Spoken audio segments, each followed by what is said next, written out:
Rafiki yangu nakusalimu, natumaini uko salama salamini. Na natamani kushare na wewe neno la Mungu ili kwamba upate kubarikiwa. Tuongee neno ambalo nasema wewe ni balozi ama uko ambassadeur wa Mungu. Tusome kwa kitabu cha Wakorinto wa pili sura 5 mstari wa 20. Basi tu wajumbe kwa ajili ya Kristo, kana kwamba Mungu anahisi kwa vinywa vyetu. Twawaomba ninyi kwa ajili ya Kristo mpatanishwe na Mungu. Wewe ni balozi, wewe uko ambassadeur, namna nyingine uko mwakilishi, uko representant wa Mungu. Lakini kabla tujaingia sana hivi, kwa hii dakika chache tu sana ambayo tutaongelea neno la Mungu, nilitaka tujifunze kidogo maisha ya balozi. Ambassadeur ni mtu wa hai. Ambassadeur ni mtu ambaye balozi, yani anatumika katika ni mtu ambaye ana represent nchi ndani ya nchi nyingine. Ni mtu ambaye anakaa kwa nchi ambayo sio ya asili yake, lakini anakwenda kurepresent nchi huko, na hilo ni la kwanza ambalo unatakiwa kulielewa. Lakini huyu mtu kuangalia pointi ya pili kuhusu huyu ambassadeur ama balozi. Balozi ni mtu ambaye adepend, yani maisha yake, hali yake ya kukua haitokani na nchi ambayo iko ndani. Hata kama ametoka kwa nchi nyingine, anajikuta katika nchi nyingine, anaishi kulingana na maelekezo ya nchi ambayo alitoka. Ya tatu, balozi ni mtu ambaye maisha yake, kukula, kuvaa, kutembea, kulala, nyumba sijui, masomo ya watoto, familia yake, sio yeye ambaye anachukua gharama. Mtu ambaye anachukua gharama yake ni mfalme aliyemtuma, ni rais aliyemtuma, ni nchi iliyomtuma. Ya nne, nilikuwa nimeshataja kitu lakini nataka kama ni kukiongea kiupekee sababu inatofautiana kidogo hivi. Ni mtu ambaye aelekezwi na mtu wowote, anafuata maelekezo tu ya rais ama mfalme aliyemtuma. Tukiongelea nchi, tunaweza ongea vitu vya kiujumla sana, lakini kwa hii pointi ambayo inaongelea kuhusu rais ama mfalme aliyemtuma, yani inaongelea kiubinafsi. Haya, kabla hatujaendelea, nilitaka uelewe kitu ya kwamba wewe duniani, wewe ni mpitaji. Mimi duniani tuko wapitaji. Yani tuko tu kwa muda mfupi tu hivi. Kuna mahali ambako sisi tunaelekea. Kuna mahali ambako sisi tumeandaliwa makao. Ndio maana Yesu alisema ya kwamba mimi naenda kwa Baba kuwaandalia nini? Makao. Ili kwamba mahali ambako nitakuwa nanyi muwepo. Sasa mahali ambako tuko kwa nini tuko hapa? Kwa nini wewe ambassadeur, wewe balozi uko kwa hiyo nchi ambako umetumwa? Uko kwa malengo tu, kwa malengo ya yule aliyekutuma. Uko kwa ajili ya kazi, uko kwa ajili ya mpango wa nchi yako. Uko hapo kwa ajili ya kuonesha uongozi asili ya kwenu. Na ndio maana ukitembelea katika konsula tofauti, wale ambao wanazoea kutembea kwa nchi majirani, anatoka nchini kwao anaenda kwa nchi nyingine, kama wanakuwa na balozi huko, huyo balozi anakuwa anaandaa, unakuwa na michezo, unakuwa sanaa, unakuwa sijua dance, wanafanya hiki, muda mwingine wanaonesha asili ya kwao. Ni kusema nini ndugu yangu? Dunia, hata kama upo duniani hapa, namna yako ya kukua isifanane sana kama dunia. Unajua dunia ina asili yake ya kuwa. Dunia mna chuki, ni asili ya dunia. Dunia mna wivu, mna uongo, mna wizi, muna uchawi, muna mambo mengi mabaya, muna washerati, muna mambo mengi mabaya duniani. Dunia muna pesa ambazo ni za kumwaga damu, lakini wewe kama balozi wa Kristo hauishi kulingana na wao, sababu wewe umetumwa kwa malengo. Rafiki, umenisikia? Yaani wewe umetumwa na malengo, na hauna la kujiogopea, hauna la mashaka.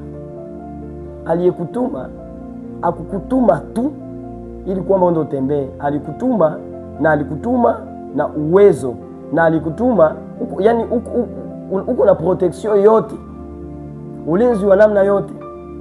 Yaani unaona, katika balozi mimi kuna siku fulani hivi nimewahi kuwa karibu na ubalozi wa nchi fulani, hivi, na nimewahi ona mtu akikosea, kama alifanya sijui shida gani na polisi ikamkimbiza, aliwahi akaingia kwenye ubalozi, na ule ubalozi nafikiri ulikuwa wa Uingereza kama sijadanganyika, kwa hiyo nchi.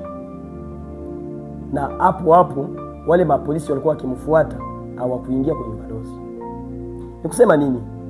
Wewe ambaye uko balozi wa nchi, uko representant legal wa nchi, ujue ya kwamba uko na haki yote, uko na uwezo yote, uko na droit zote, uko na favor zote, uko na opportunity zote.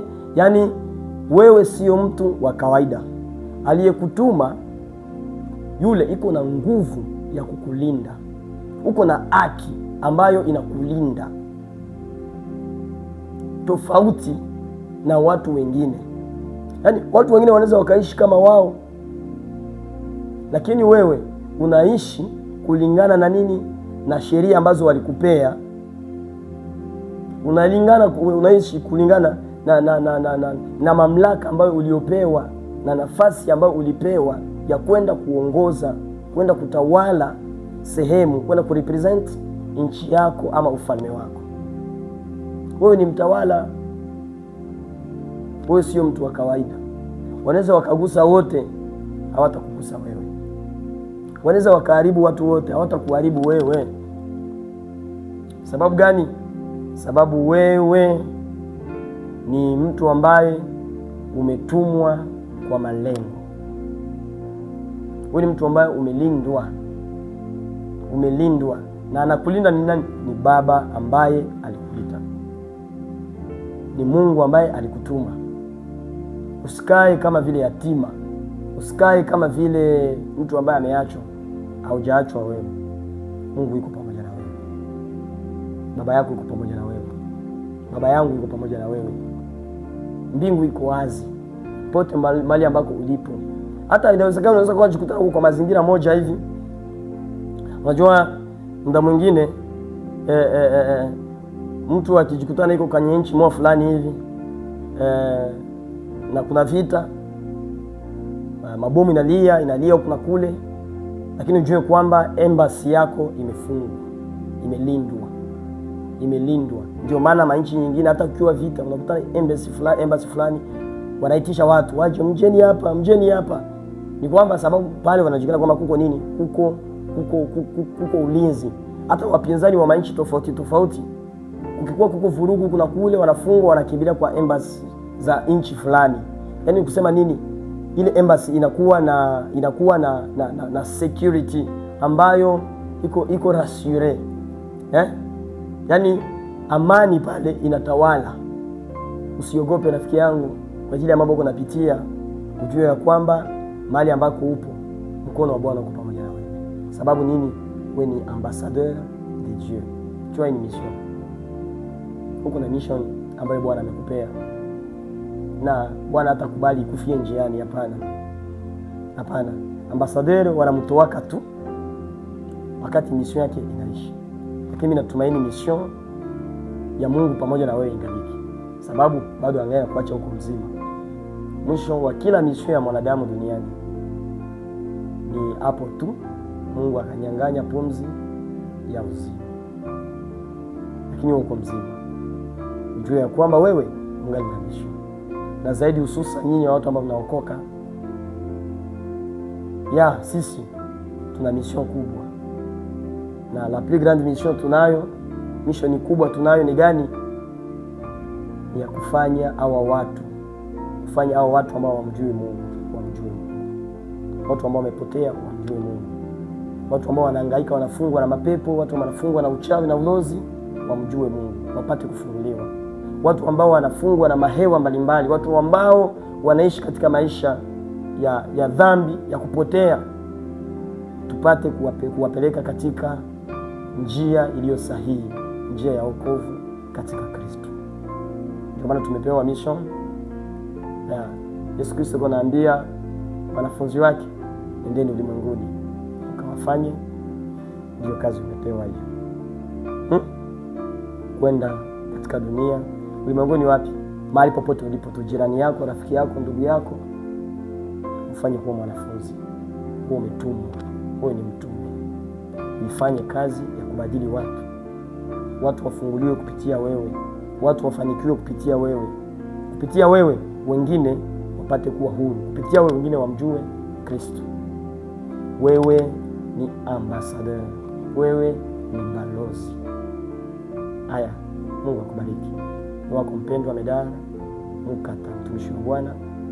Kwa Facebook Medar Laurent Baraka, YouTube Medar Mukata, na TikTok Medar Mukata. Namba yetu ya simu iko hapo kwa maelekezo, kwa maswali, kwa mashauri na mengine yote. Karibu, tuko tayari ili kwamba tuongee maneno ya Mungu. Barikiwa sana, barikiwa sana.